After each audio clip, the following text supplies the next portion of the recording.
Good afternoon, everyone. This is David Cerns with Haley Marketing, and welcome to today's Lunch with Haley webinar. Today's event, as you can gather from the title, is all about creating the right kind of sales collateral for your company.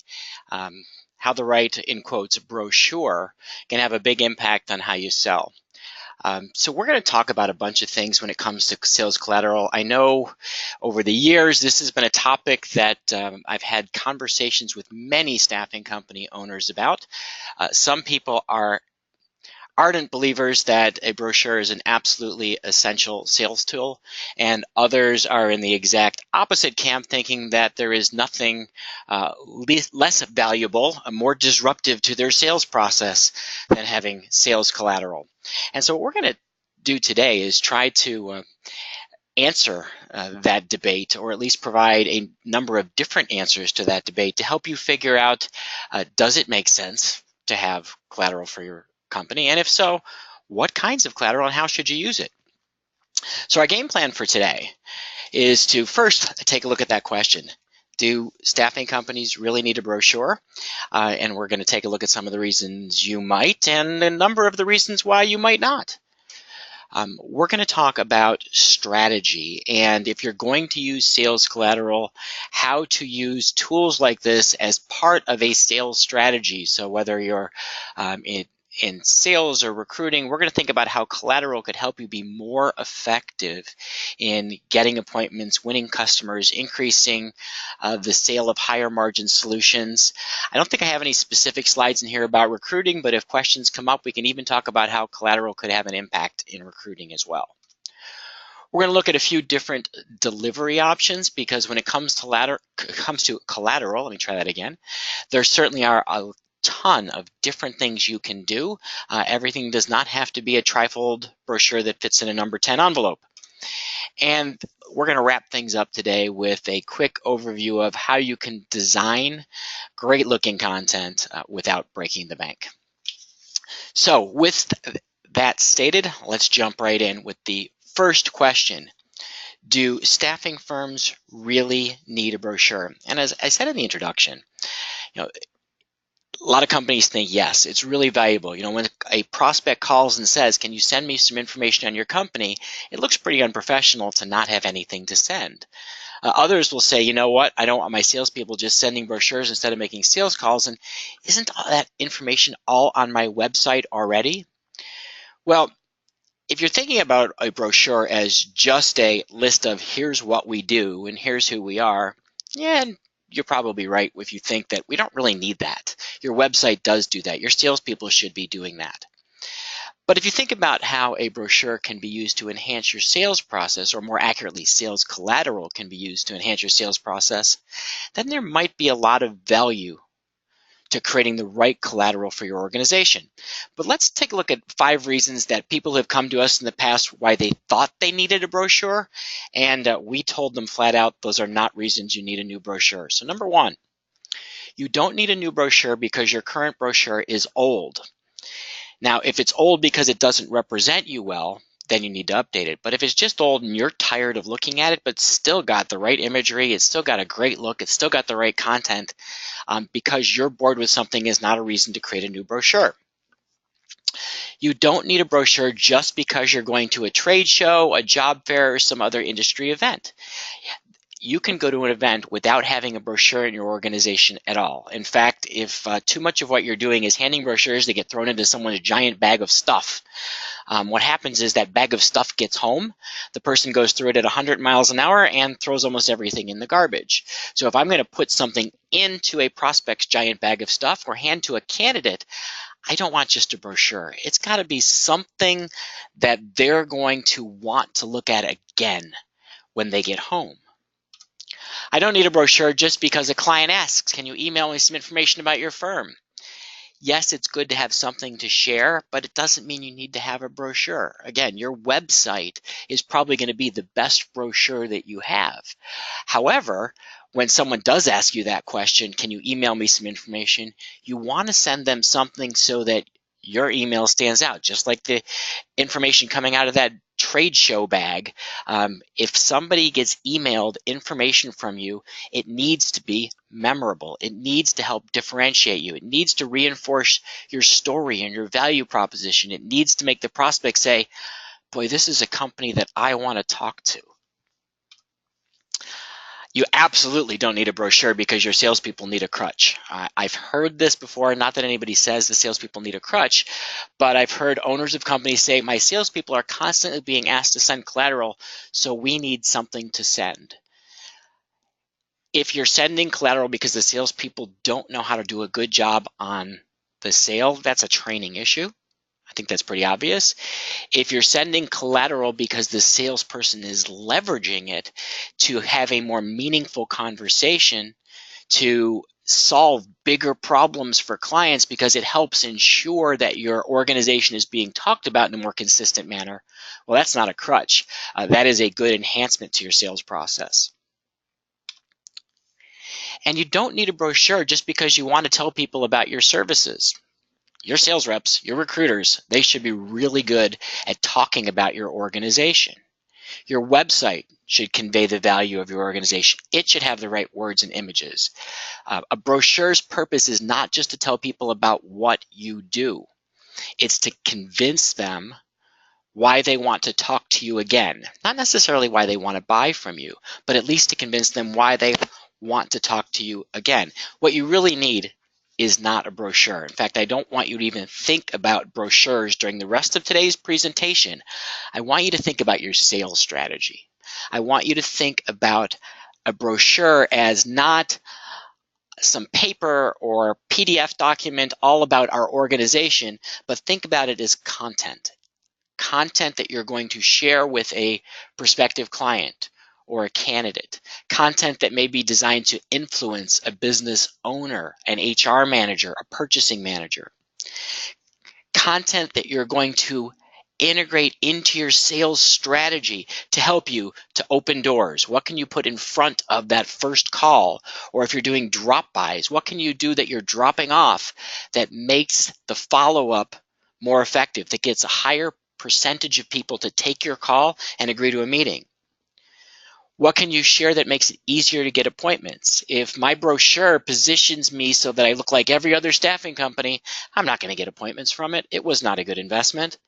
But if my brochure makes me look different, if it addresses a pain point the prospect has, if it's very specific to an industry or a job type or a business challenge, it's going to make it easier for me to get appointments because I'm going to be perceived as a salesperson who can solve challenges for that industry or deal with those problems. It can be a tool to make the appointment itself more effective. If you're selling total workforce solutions or higher level strategic uses of staffing services and you're only doing it with a verbal description, it's very hard to sell concepts verbally. So a brochure or the right presentation enhances the sales process by bringing your words to life, because as human beings, we can process pictures. I think the data was like 60,000 times faster than we can read something and get it. And I don't know the data between viewing it and hearing it, but your eyes work faster than your ears to process information. So the right images enhance what's being said. And the wrong words in a presentation or a brochure actually detract from what's being said. The right collateral in your sales strategy can help you increase your close percentage, creating a more compelling reason to work with your firm, helping to build trust, demonstrate credibility, whether it's through case studies and testimonials. But what you're doing is the collateral is proving your value, which gives people the reason to want to give you a shot at their staffing business. We talked a little bit about it a second ago. It can be used to sell higher margin solutions, that conceptual sale where you're not competing on markup, you're solving problems in new ways. But when you're selling a concept, people have to be able to visualize what you're going to do, and you need something, print or electronic, that helps create that visualization. And collateral can also help you stay top of mind. You know, it's so rare in staffing that I'm going to go out on an appointment and I come back with a job order. Now, probably that first call, I'm going to come back understanding the client's pain points to an extent. Maybe if I'm lucky, I got a tour of the facility and I know what the organization is really all about. Maybe I have an inkling of some of their staffing needs, but I have to do something to stay top of mind with that prospect, or the next time they have a staffing need, that vendor who was in that week may be the one who gets the order instead of me. So when we think about collateral, we're going to think about how to integrate it into the sales strategy. And in terms of strategy, it starts with planning. And I want you to, when thinking about Create Collateral, go through 3 questions. Question 1, why are we creating a brochure? Question 2, what will the brochure promote? And question 3, how will the brochure be used? Well, let's look at each of those in a little more detail. So why are you creating a brochure? Well, there's a lot of potential reasons as to why you might have a brochure. It could be to educate people. We are creating a brochure because we want to teach somebody something new, and our brochure might be used before the call to help create the right environment for a conversation about whatever that topic is we're going to talk about, to help prospects sort of get up to speed with what we want them to know. It might be used during the call to help reinforce what the salesperson is saying, or after the call, because I may do an educational presentation to one prospect, but then they've got to go present it to their team. And in order for me to ensure that they're presenting the message to their team the way I want them to present it, well, now the right brochure can really help provide that education. Very related to that is I want to make sure that we're telling our story the way we want it told. Right now, if you went to every salesperson in your organization and you independently asked them, tell us what makes our staffing company different. Tell us our value proposition. Tell us the problems we are best at solving for our clients. Would every salesperson give you the exact same answer?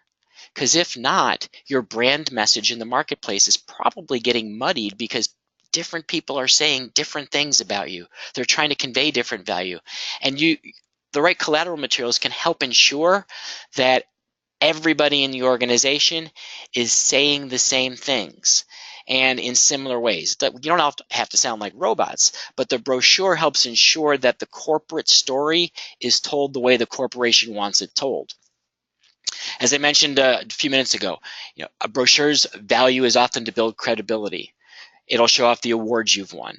If you're best of staffing, that's going to be in your collateral. It can show off testimonials. The more, the better. Not just a couple, but some of our clients use testimonials document with dozens or even hundreds of testimonials to really illustrate how happy their clients are. It also may show the marquee clients you serve, because that's a great credibility builder. If you work with some of the biggest name employers in your market or in your industry, that says a lot about your abilities as a staffing organization. And you want that in your collateral materials so that you're showing new prospects, hey, these other amazing organizations trust us, so therefore you should too. I mentioned case studies. They can be great collateral materials, whether incorporated into a larger brochure document or standalone, to help show that we know how to solve specific kinds of problems for specific types of employers. Are you creating a brochure because you want to help close deals or generate sales leads? Where in the sales process are you using it? Where are your salespeople getting stuck? So you want to look at where they're having challenges. Are they having a hard time getting appointments? Are they doing a great job in getting appointments, but they're not getting the follow-up? Are they getting the follow-up, but the proposals aren't closing? Look at where you are having challenges in your sales process and analyze it to say, what information could we provide to prospects at that point that would help us to generate more inbound leads, help our sales reps generate more outbound leads, or help us better close leads by focusing on the value we can deliver? Brochures also can be a vehicle for presenting a proposal. Most staffing companies have to fill out RFP documents. I've had the pleasure recently of reviewing several companies' PowerPoints that they do for RFPs, and I will tell you, by and large, they're okay. They convey what the company does, but they're boring. They do very little to differentiate these organizations. They don't stand out with a clear voice. They don't stand out with a compelling message or imagery. So if you're presenting a proposal, you may want to wrap it in the brochure, whether it's print or electronic, but wrap it in a document that makes a great presentation to the prospect. Personal firsthand experience, when we used to present marketing ideas, and there's probably people on today's call who've received them from us, we used to do a really nice Word document, and we'd present sometimes 3, 4, 5, 10 pages of ideas to a prospective client about how they could do marketing. And what happened was people got overwhelmed with all that content. Well, we changed the format to doing it with a PowerPoint, to doing it with more visuals. So we changed the style of our quote unquote brochure, and the response rate went up dramatically because people could visualize what we were telling them. And so just by changing the words and the design, the vehicle for presenting the proposal made a huge impact on the effectiveness of the document. And lastly on here is to cross-sell. How many staffing companies haven't had the experience, or have had the experience, I should say, you go into a client who you've been doing light industrial staffing for, and you find out that they just brought in somebody else to do clerical or direct hire recruiting, or vice versa. You're an IT staffing company, and you go in and find out that they just brought in a new vendor to do accounting and finance, and you have accounting and finance division they didn't know about. In marketing, not just in staffing, but in marketing, positioning is a challenge. If you do a great job positioning yourself, you are seen as a company that does one thing and does it very well. But that, by definition, means you're not seen as a company who does multiple things.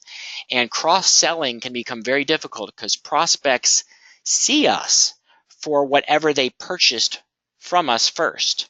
So if we want them to see us for more things, we need to cross-sell. And sometimes it's difficult for a salesperson who has relationships with the people who know you for one thing to go in and cross-sell to those people, because those people just view you as that one thing, and they view that salesperson as that one thing. And the right collateral materials can help tell that story about all the other things that you can offer. So that's question one. Why are you creating a brochure? What do you want it to do? What are your goals? Question number two is, what's the brochure going to promote? Sometimes you want to promote your overall corporate capabilities. We want to be able to present everything. And usually if it's the first time I'm talking to a new prospect, I may want to give them the big picture about our organization. But other times, maybe I don't want to do the big picture. I want to be really focused. I want to position myself as a specialist. So I need collateral that's about a specific product we sell or a service. And by product, I mean it might be your approach to direct hire, your approach to temp to hire, or a unique MSP-like program or on-site program that you offer, turning the staffing service into more of a tangible product people can understand. It's not a physical product like buying a computer, but what you're doing is you're creating the appearance of a product by packaging your services. Or it could just be services. Hey, we do light industrial staffing, we do accounting and financial staffing, we do clerical staffing. I may want separate pieces, separate brochures or sell sheets on each of those services, so when I'm presenting to a prospect that's in the market for just one thing, I can look at like more of a specialist in that just one thing. I may also want a brochure because I've got an event, whether it's a seminar, a webinar, a conference, and I want to introduce that event. I want to give people a compelling reason to attend. So I need collateral that sells the event. Whether I'm charging people to attend or it's free, I've got to sell them on taking their time out to go to our event. So I need the right collateral materials to make that sale. You may be using a brochure to promote the people in your organizations. For a lot of staffing companies, your greatest differentiation are the individuals working for your organization. It could be their staffing and recruiting experience. It could be their industry experience. It could be their experience with certain technologies or business problems. And we want to really show off the depth and confidence and competence of our team. So I may want to use collateral materials to illustrate how deep and how strong our team is. If I'm an individual recruiter, I might want a nice collateral piece for myself, my version of a resume as a sales document. I don't want to just hand somebody a resume, but a profile on what I've done as a recruiter, what I've done as a staffing sales professional, the organizations and clients I've helped, the problems I've helped them address, the ROI we've delivered for those organizations. You absolutely could turn the people in your organization into very powerful sales collateral. And lastly is the brochure might be promoting a concept. Here's the educational. I'm teaching somebody something new, a new way to solve staffing problems, a new way to look at hiring challenges. I mean, right now we're all dealing with the same issues. Talent is scarce. Okay, that's a big issue for your clients. And a lot of clients sort of haven't come to grips with the fact that I can't take 100 years to go through the hiring process and hope the candidates are actually going to be there when I go to send out an offer. I can't just send out a list of job requirements and think I'm going to get the right people. I've got to sell my culture and the opportunity. So when you're educating your clients as to what they need to do to successfully hire, you may want the right brochure or the right sales collateral to educate them on how to make their process better, how to avoid losing great talent. Even to something like a salary guide to say, hey, if you want A-level talent and you are offering C-level wages, well, guess what? You're not going to get A-level talent. So collateral materials may be the single most important way or valuable way to use to educate people, about a business concept. And our last question is, how is the brochure itself going to be used? Are you going to use it before you make a sales call? So maybe it's something I'm going to mail out or drop off before I make a call. Maybe it's something I'm going to email out to prospects, or I'm going to use social media to connect with people, or maybe even just make it a download on our website to generate sales leads. But am I going to use it before to warm up the call? Am I going to do it during the call? So for example, am I going to have some sort of printed document, a PowerPoint, a video that I'm going to show or talk through during the presentation? We're working on a project right now for one of our clients that they do a lot of in-person responses to RFPs. And they also do written responses. And historically, they had one PowerPoint they used for both. Well, if you're presenting in person, you want a PowerPoint that has very few words. Like even what you see on screen right now, because we're doing this remotely and I know people are going to want the slides afterwards, I put a lot of words onto the slide. If we were doing this face-to-face in person, I'd have a picture on here and maybe no words. We're getting ready for a presentation. Brad Smith and I, if you're going to Staffing World, will be actually doing a presentation called How Not to Sell Staffing at the beginning of Staffing World this year. There are almost no words on the slides in the presentation because it's a short presentation and we want people to listen to us. But when the presentation is going to be a leave behind, or others are going to need to view it, or it's the RFP response that's going to get handed on to various decision makers, then it's the exact opposite. You want lots of detail on those slides. You want to make sure your story is fully told from that presentation, whether or not you're there. And you want two versions of that PowerPoint, one for when you're there live and the other for the follow-up. Brochure also might be used as a download from your website. So it's used in advance of the sales process, but as a way people can get content from you that will make them want to talk to you. And then it also can be used after the presentation. Maybe something you just leave behind at the end of the call. Maybe it's something that you would do as a follow-up email sent to someone, or that you would send to someone directly on social media. And maybe a video that's on YouTube that explains a concept that you'd share with someone. So again, you want to think about how will the brochure be used, because if I'm using it in person, I'm going to want different content in a different format than if I'm using it when I'm not there. If I'm trying to get an appointment, it's a different message than when I'm trying to close a sale. So again, if you think about these three questions, and just to recap, why are we creating the brochure? What are our goals in creating materials? What are we using it to promote? A concept, a service, the entire organization, our team, and then how will we use it? We can then figure out the best format and content for our brochure. And speaking of content, you also have to have a strategy here.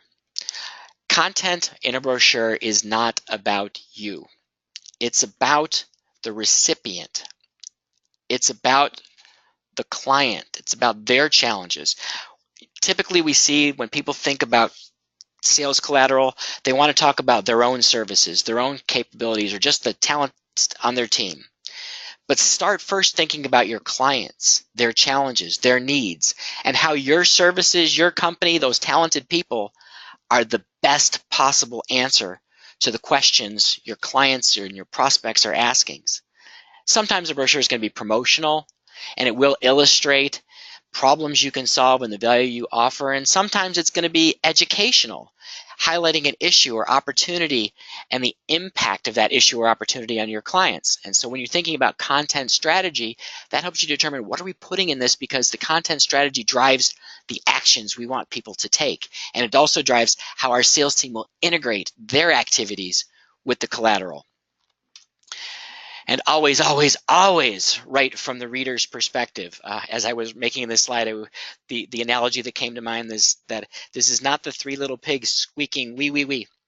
A brochure should be you-focused, you, the reader, you, the prospect. You want to write from their perspective. And if you think about the collateral you're leaving behind, the information you're mailing out, the presentation you're giving, when the prospect is consuming that information, they've had to take time out of their day. They've had to interrupt their normal workflow. And now they've got to make sure that time's worthwhile. If it's not worthwhile, they're not going to want to talk to you again. If that time's highly worthwhile, they're going to want to take it to the next level of the conversation, next level of the relationship. Focus on teaching your audience something new, providing an innovative solution to a problem. Forget the idea of just telling people, here's why we're the best. And instead, tell people, here's why we can give a new, different, more efficient, more cost-effective solution to the problems you're having. With my sales team this morning, we had a conversation talking about two types of staffing buyers and how different the communication needs to be. If you've got a staffing buyer who buys a lot of staffing services, they're pretty sophisticated, they get the value of staffing services, well, then you don't go in with education talking about, here's why temp help makes sense. You have to go in talking about, here's why we can solve the typical problems organizations have with temporary staffing. We know the flaws in our industry. Here's how we've addressed them.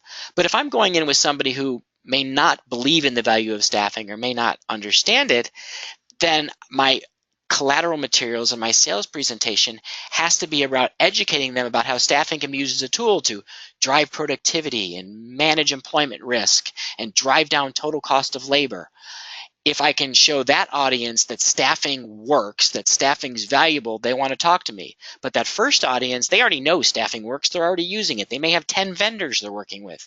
We have to convince them how your company can solve a problem that their current vendors are not doing a good job of solving.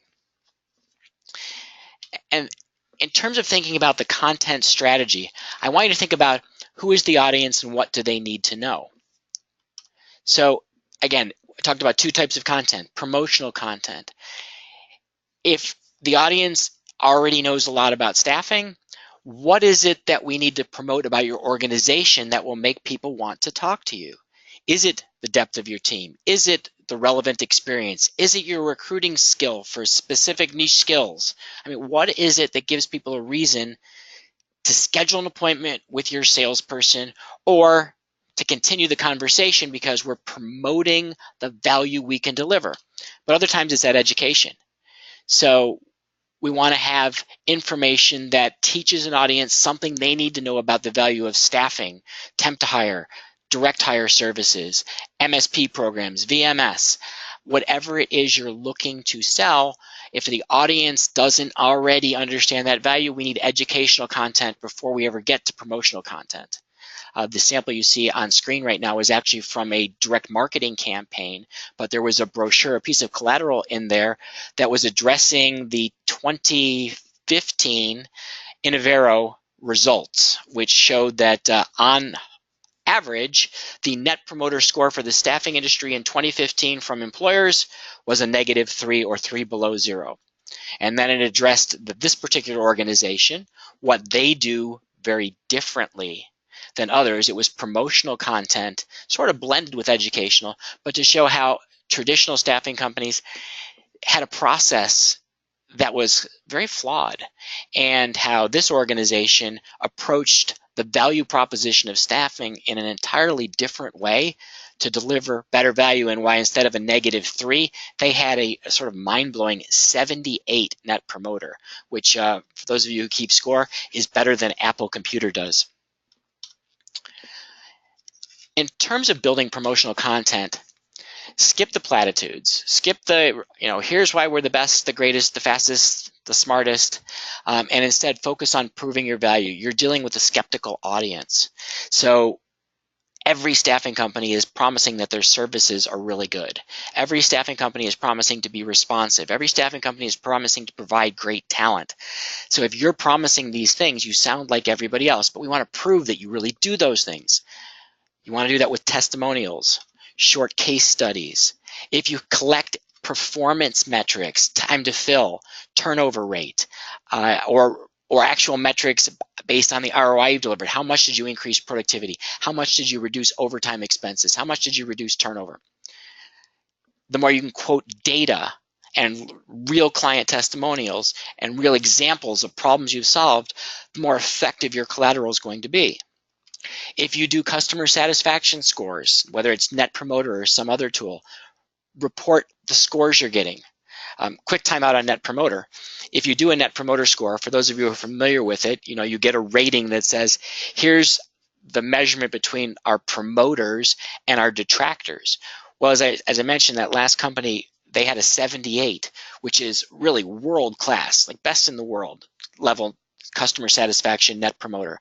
However, when you're in school, what did a 78 mean?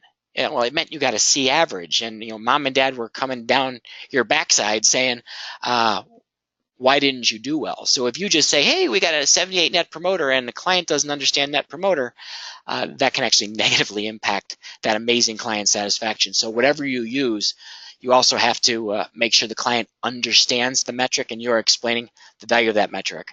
And in the case of that company with the 78, we went in and explained what that really meant and how 78 was better than a number of very big name brand companies that every employer would be familiar with. All right, back to the regularly scheduled webinar.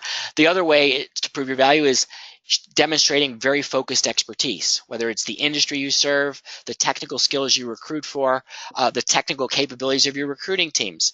And as I mentioned a couple of times, even the bios of key team members can come into play here when you're looking to prove your value in promotional content. With educational content, you're focusing on teaching concepts and providing insights, showing people stuff they didn't know. So understanding things like how to use staffing more strategically, maybe understanding how to do workforce planning, because forecasting staffing needs, how many of you get calls on Friday afternoon from people who need temporaries Monday morning? So those companies are not doing a great job forecasting or doing workforce planning. Well, there's a lot of good resources on the internet, maybe even on your own company's website, on how to do workforce planning, and sharing that information can help people be more proactive about how they use temporary staffing. Looking at issues like retention or getting more return on investment from your staff, or how to improve hiring by being a best place to work, or even how to recruit more effectively. This is one that I love debating with clients about, because a lot of clients will say, why would I want to teach my clients how to recruit? That's what I do for them. And the answer is simply because good recruiting is hard. You know that it's hard. You know that finding today's needle in the haystack candidate, attracting that candidate to an employer, is exceptionally hard work. And by showing people how to do it right, you at the same time are illustrating your value. And you're showing them what you do that probably they don't do. You're showing them how to improve their own process. And great content provides insight while at the same time highlighting your value proposition. So on the examples you've seen on screen here are not by any stretch of the imagination all-inclusive, but you want to think about, what are we trying to teach clients about if we're sharing educational content? What are they interested in? What problems can they use staffing services to solve? And then let's provide advice on how to address those problems. The secret to great educational content is when it's timely, it's relevant to a challenge clients are facing, while at the same time illustrating the value of staffing services as either the only or one of a number of options for solving the problem. All right, let's switch gears for a minute and talk a little bit about delivery. Now, how do we get this content from your company to the prospect or to the client? Well, the most common way people think of brochures is print. So there's lots of options for print, and I'll just put them all up on screen right now and we'll talk through some of them. So sell sheets, something that is a single piece of paper. There's maybe printed one-sided only or two-sided, may have an introduction, big graphics, so you see the examples on screen on side one, and you flip it over and you see more detailed information on side two. But the idea is it's very focused content. It's not going to try to be a complete corporate capabilities overview on a page, but it's going to give people enough information about a specific thing that it's very useful. So individual service sell sheets make a lot of sense. Case studies you see on the list are great on sell sheets. Testimonials can be great on sell sheets. Next is trifolds, and that's the piece of paper that folds in thirds that they are so commonly used. Sometimes they get stuck in a number 10 regular business envelope and mailed out. Personally, I hate most trifolds. I hate them because they're too small and then everybody tries to cram too much information in. But there are occasions where I love trifolds. I love them when they're not trying to be all things to all people, so they're very focused on a specific topic or problem. I love them when they're not the size that fits in a number 10 business envelope, so when they're big. I've seen ones that are 5 by 7, 7 by 10. I've seen ones that are pocket folders that are trifolds, and now having something in a different size creates a bigger impact. I like that when you do a trifold, is to have more of an impact if you're going to do it. I've seen ones that have interesting die cuts or interesting finishes, so they convey quality in the organization just by what they feel like. The next format of print is a booklet. And very often I will recommend to prospects to do a brochure that's an 8 or 12-page booklet. And I get a reaction like, David, you're nuts. Our prospect would never read 8 or 12 pages of content about us. And you're right, it's not a book, it's a booklet. And by booklet here, think more like a children's story when it's a few words on a page and lots of pictures. Now it's very consumable content, but the illustrations, the photos, they reinforce those 1 or 2 or 3 sentences on each page so that a person, as they flip through it very quickly, gets the points with more depth than if they're just reading lots of copy. When everything's crammed into too few pages, nobody reads it.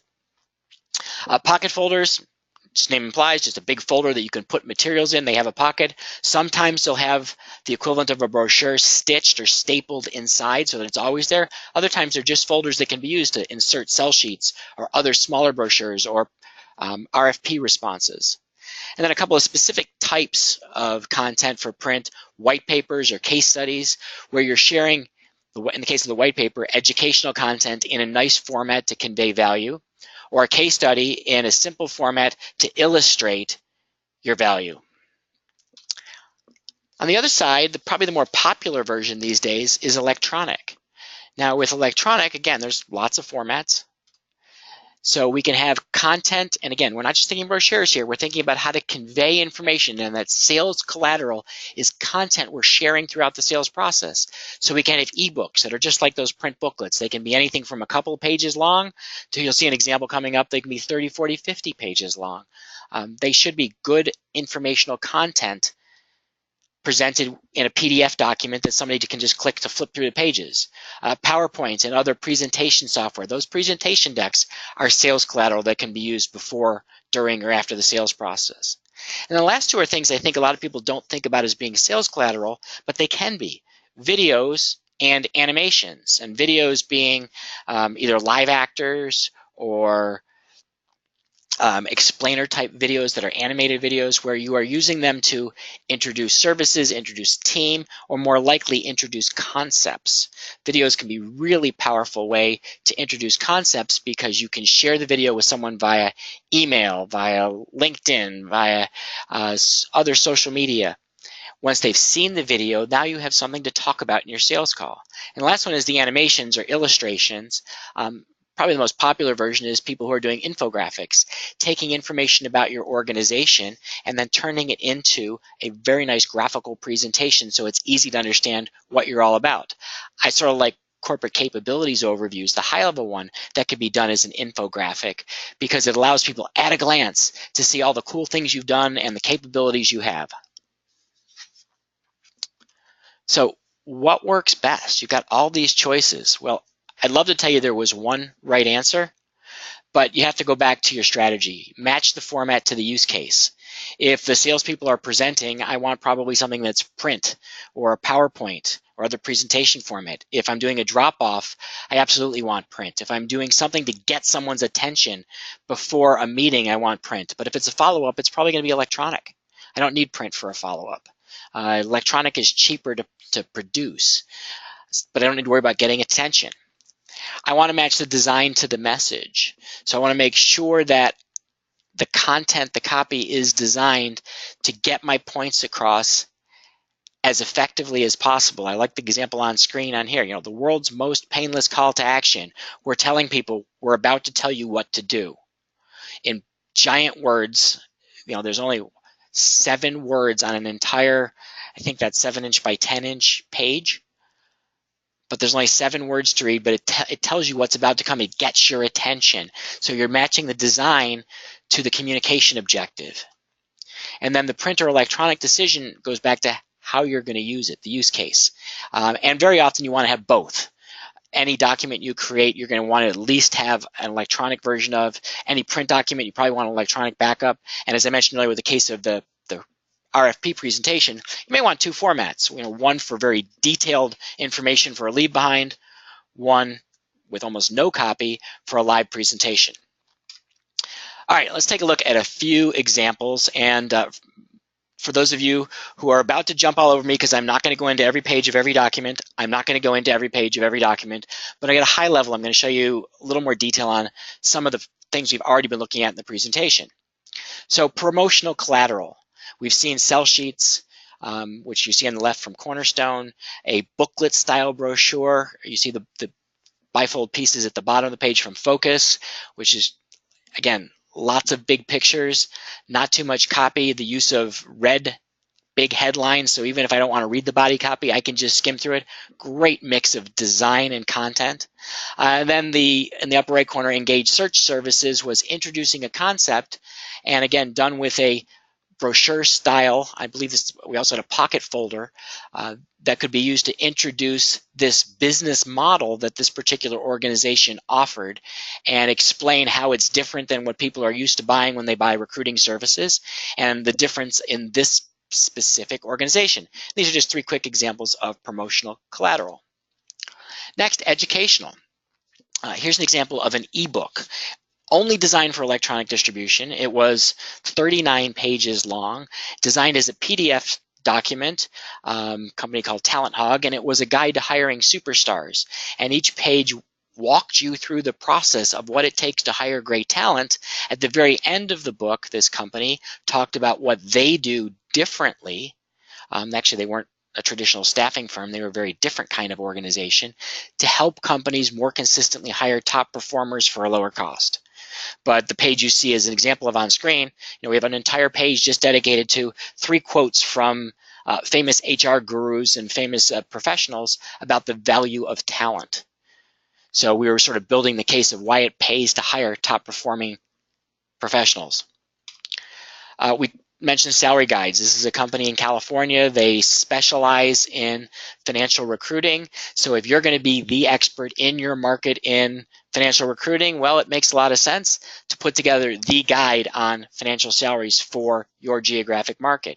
And we combine their insights with some BLS, Bureau of Labor Statistics data, and then some other qualitative analysis of what's going on in their marketplace to provide a really useful document for any employer in Southern California where they are that hires accounting or financial talent.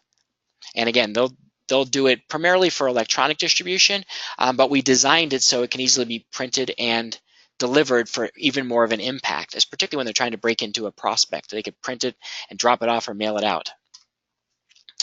Articles, it's a form of sell sheet. You can take the content on your blog, which some people are reading, but probably most of your clients and prospects aren't reading unless you're doing email marketing or some really good social media work.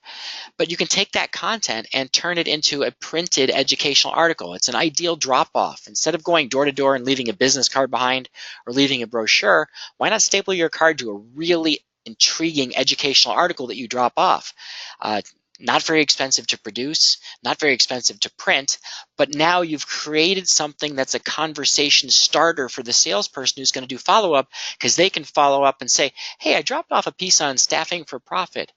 Did you have a chance to read it? Are you using staffing in the 6 ways the article talked about to drive productivity, enhance revenue, and manage costs in your organization? If not, I'd like to show you how some of our other clients that are just like you are doing that. Sometimes it can be created into entire campaigns. Now this is actually, if you were attended our last lunch with Haley on direct marketing, this was actually a multi-step campaign that we talked a little bit about. Also, for those of you going to Staffing World, very proud and want to thank the people at Keepers for giving us a chance to do this, because this was a Genius Award-winning campaign from the American Staffing Association for 2017, but it's about education. It's about teaching people they need to focus on hiring superstars, how to cast their organization more intelligently to find superstars, and then how to partner with the right script writers, keepers, to deliver that talent. And specifically, it crossed over from education to promotion, how the keepers methodology is completely different than any staffing company they've ever seen before, and it really is, and why that's so important to their clients and prospects, and why keepers can deliver talent that there isn't another company in their market that can deliver. So this multi-step campaign was educational collateral, which teed up the sales conversations. Again, just to reinforce something I said, we want to think about collateral before, during, and after your sales call. Before the call, it can be used to drive people to your website. It can be used to educate prospects to create demand. It can be used as drop-offs so that you can get people to want to talk to you when you make a follow-up call. During a call, it can be used to help script or outline your sales presentation. I don't literally mean script like the salesperson should say these words, but I just mean providing structure to how the presentation can go. And when a salesperson gets questions, providing structure to the answers they give, so you're conveying your value in the best way possible and in the way you want your organization to convey value. It can be used during a call as a conversation starter. Hey, have you ever heard of this concept? Let's talk about it. Have you ever worked with an organization that specializes in this type of recruiting? Or let me show you our recruiting process and the things that we do that you may not have seen from other staffing firms before. I'm using the collateral to illustrate differentiation and then talk about it during the sales call. Proof of value, those testimonials, case studies, net promoter scores, other performance metrics. A print version of that is a great tool during a call and leave behind to show people we deliver better results more consistently than the competition. And again, as I mentioned in the very beginning, cross-selling. When people see you for one thing, during a sales call, you can bring it out, or even when you're meeting, doing an annual review with existing clients, bring collateral to put more emphasis on the other things you could be doing for that organization beyond the service they normally think of you to provide. And after the call, use it to reinforce whatever you said during your presentation, to repeat your positioning, to demonstrate the credibility that you talked about, to demonstrate and build trust in the people in your organization, to control how your story gets told. So again, your salesperson is saying something, hopefully they're doing a great job sticking to the message you want them to say, but the follow-up materials or the drop-off or leave-behind materials, you have 100% control of the words in that document so that the organization story is always shared in the same way. After the call, I want to nurture relationships. I want to continually share something via electronic media, email, or social media, social messaging, or occasional direct mail or drop-offs to nurture relationships, to continually educate, add value. They're not always selling documents or collateral when you're nurturing relationships. They're more about how do I continue to deliver value, to reinforce our positioning, and to make people candidly just like us better because they see us as a valuable resource. And again, after the call, I can cross-sell. All right, we are now at the last major section. So we talked about lots of collateral. We looked at strategies for building it. We looked at content strategies. We looked at all the different types and examples. So you've seen examples in this presentation that have ranged from very inexpensive, so you could easily do it yourself, to some really nice high-end direct mail campaigns and other print materials. But if you're thinking about how to create great looking collateral, let's talk about how you can do it without breaking the bank. So it's really about being strategic and having a process. And if you've been on a lot of lunch with Haley's in the past and you've heard me talk or you've talked to people in our organization, you know we're really process focused. So step one in any process is to figure out your goals. What do you want to accomplish? If I don't know the goals, I don't know what direction to take, I don't know the strategies to follow, I'm going to have the wrong content and I can easily waste a ton of money. Step two is analyze those use cases. When in the sales process are we using it? How is it going to be integrated with what the salesperson is doing? That will help us determine the length, the format, also, the message we want to convey. That's part of how we're going to use it. Once those two things are done, then you can meet with your internal team or meet with your design company, meet with Haley Marketing Group, and let's brainstorm. What are all the different ways we might design this? I find collateral to be one of the hardest projects we do because there's so many different options. And a lot of times people will just say, hey, I want a brochure. And in their mind, they've got a picture of something, a trifold, a booklet, a sell sheet. That to them is a brochure. But if you just look at today's presentation, we've talked about easily more than a dozen formatting options. And so you want to brainstorm all the different ways we might go about packaging this content based on the use case and based on the goals. And then you can look at all of those alternative formatting options and say, well, what are the costs of these things? And which ones fit our goals, our use case, and our budget the best? Once you know the basic formatting, then you want to write the copy. So you want to write copy that's really focused on the the information the prospect is going to find valuable, whether it's promotional or educational. We have to write content that's going to make people want to take the next step. Now, more than likely, that next step is not to close the sale. Your salesperson is going to do that. Your recruiter is going to do that. The next step is to have a follow-up conversation. So the copy has to give people a super compelling reason why I should talk to you one more time. Whether it's the first conversation, why I should call you at all, or whether it's why we should have a follow-up, I need copy that it makes people want to continue the dialogue. I may not want to answer every single question in my print piece. There was a very famous presentation consultant named Dave Peoples who worked for IBM, and he would teach people how to do presentations. And he said the surest way to kill any deal is to do a demo. Because when you just tell and sell, give away everything, and you write too much, you actually give people reasons not to buy from you.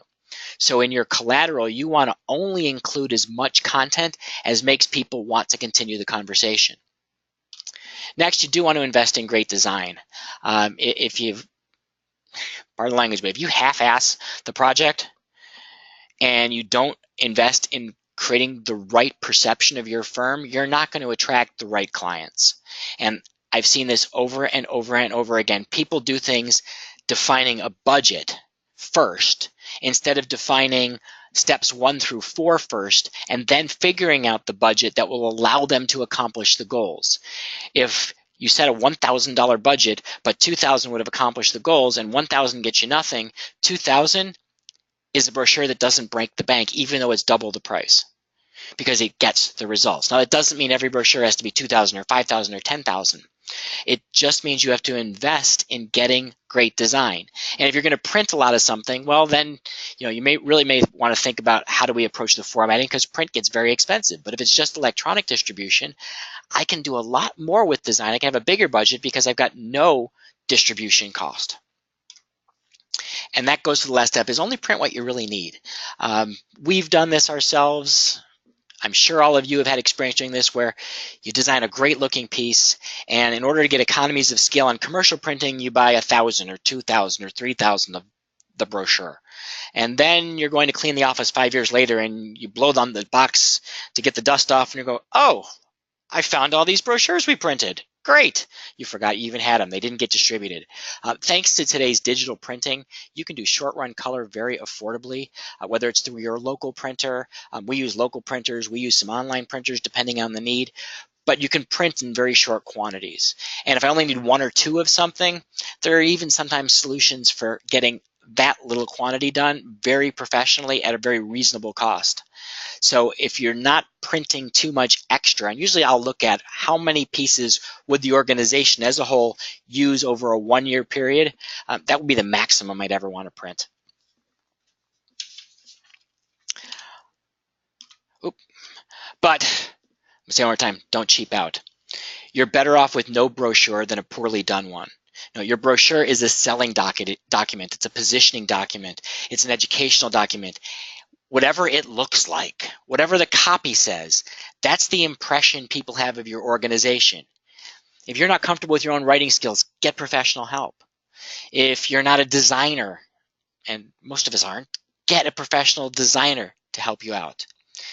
Take advantage of the talents of really good people to give your business the perception you want clients and prospects and candidates to have.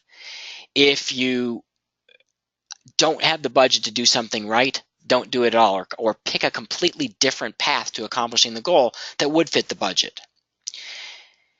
If you're going to make an investment, particularly in print, make an investment that fits your brand, the size, the touch, the finishes, how you're packaging it. It is a lot of work. It can be a lot of cost to make your collateral stand out. But if you're one of 50 or 100 or 500 staffing companies in your market, that collateral piece has to stand out from everybody else. And it is absolutely worth the cost to create something that is memorable, something that feels high quality, something that tells people just by looking at it, just by skimming through it, wow, this must be a great staffing company. This must be an organization I want to work with. Now, if your target client are people who are the low price players and bottom of the barrel companies, then don't go with that super high quality, because that would be the wrong message to send. But for most organizations that I know in the staffing industry, they want to attract the higher caliber client, the higher margin client, and you do that with a higher margin, higher caliber approach to selling. That quality doesn't have to be expensive. Again, PDF documents as opposed to print. As I mentioned, the short-run digital printing. Sometimes two-color can be as dramatic or more dramatic than full-color printing. Using black and white photos and spot color can really make a piece look bold, look interesting, while reducing your printing costs. When you're working with a designer and a writer, give them really clear direction, including examples of things you love. The clearer the direction, the faster you'll get copy done, the faster the design is going to be done, and less hours means less cost. The more you're sort of vague, well, show me 5 concepts and I'll tell you which one we like, and then we'll revise it 12 times. And then I'll keep telling you what I don't like, but I can never really put my finger on what I do like. And this is from experience. We've had this happen. That makes a project take lots and lots of hours and cost more than it should. You also want to look at things like cost per unit per piece versus the total cost. Sometimes with printing, that cost per piece is really small when you print a ton of them, but the total cost is really expensive. So, like for example, maybe I can get a brochure down to $1 if I printed 1,000. So I'm spending $1,000, but I only needed 100, and they'd be $4 if I did them short run digital. So I could have done what I needed for $400 instead of 1,000.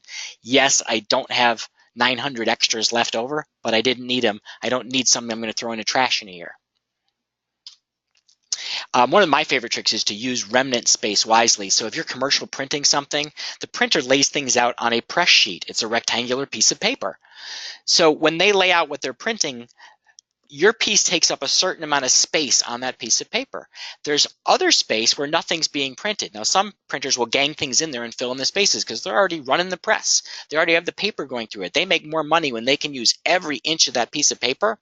Well, guess what? You can get a lower cost per printed piece when you use every inch of that printed piece of paper. So you can talk to your printer about saying, hey, what remnant space would there be on the press sheet when we're printing this? What can I fit in there? Can I get a postcard on there? Can I get another greeting card?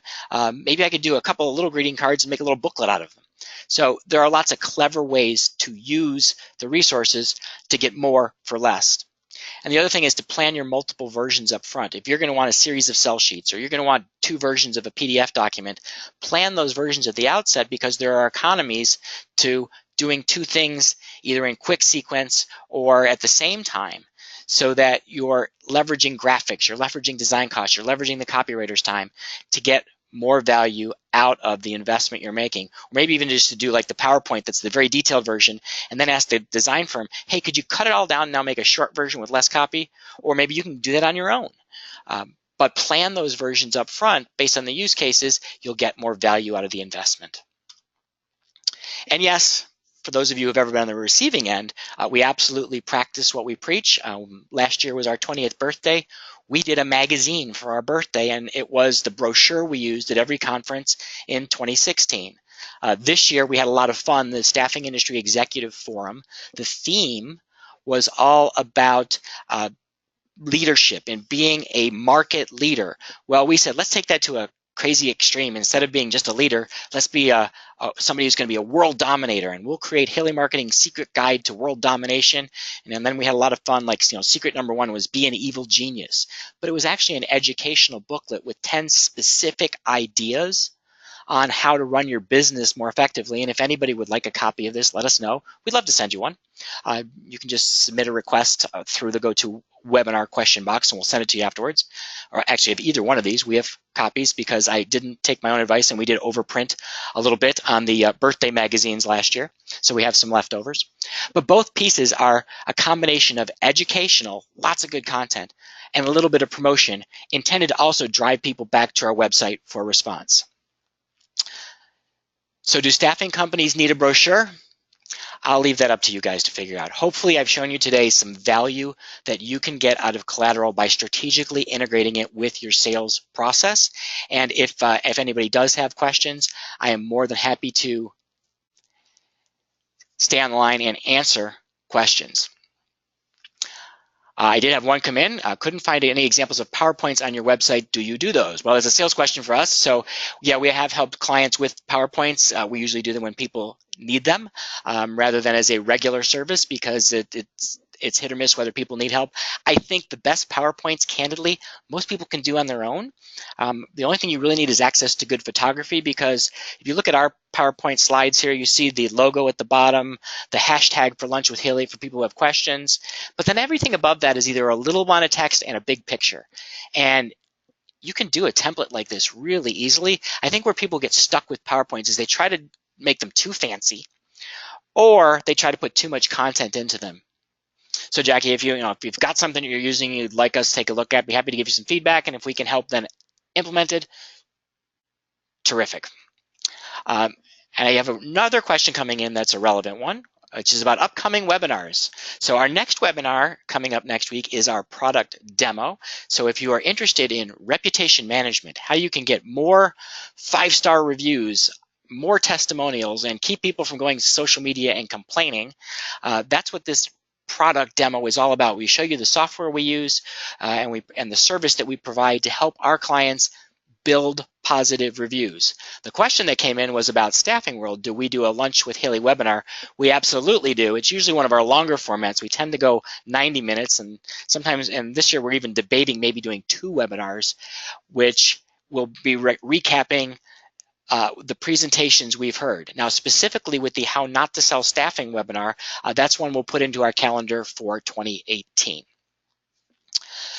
So that's it for today's Lunch with Haley.